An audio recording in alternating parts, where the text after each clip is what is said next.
Painting the Stuart Victoria Steam Plant water tank, part 18. This Stuart Victoria Steam Plant has a very well made water tank.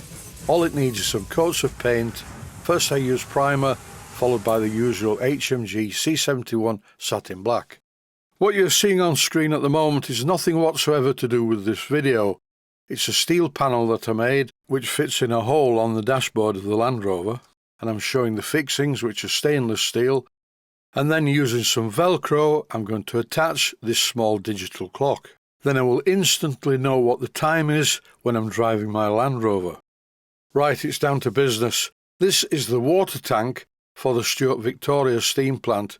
It's really well made. It's made from brass, the top comes off it, but it's a bit scruffy and it wants repainting. The pipe that you can see inside is the water bypass pipe.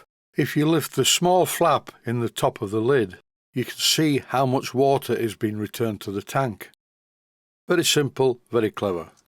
What I need to do first is give this tank a thorough rub down. There's some chip paint and there's also some bits of white paint on there too. I need to level all this off and I'm using emery cloth for this.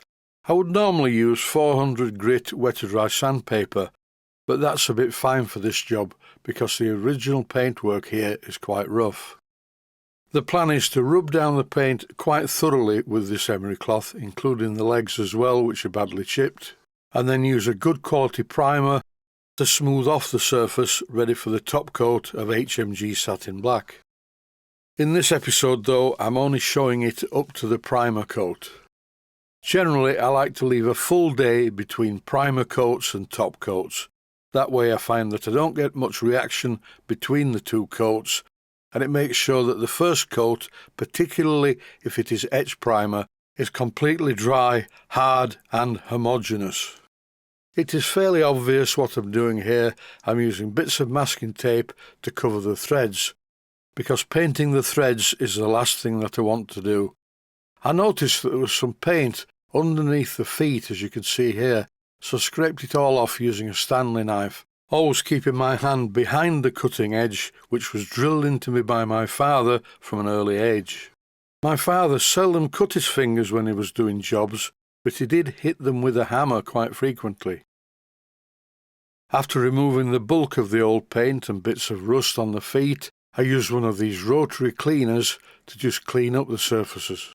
And as I've mentioned a few times before, do not run these fast because they're made out of a nylon material that will melt and you will not get the desired result. You will also be covered in lots of melted pieces of nylon. After removing the spiders that were in the tank to a safe place, I blew away all the debris using my airline. And as you can see in this clip, there was quite a lot of debris in the tank. Time to rub down the top of the tank, starting with this bad chip in the existing paint. The emery cloth soon smoothed out the paint in this area. The only problem with this tank is there's always going to be a mark where the handle of the flap touches the top of the tank. And I'm not really bothered about this because whatever I do, the mark is going to reoccur. What I'm doing here is giving it the first coat of the primer. It's a really good quality primer is this. I buy it from a company called Autopaint Northern in West Yorkshire, but unfortunately they don't have a license to post paint. I tried to get the flap to sit upright, but had no chance, it just fell backwards. And as I've just mentioned, there will always be a mark where the handle touches the top of the tank. I really can live with this. It's difficult to convey how much paint is being applied in these videos. It looks like I put too much on it, and to be honest, I frequently do that. But in this case, I'm applying a lot of light coats. The cloth inside the tank is just to stop the paint from coating the inside of the tank.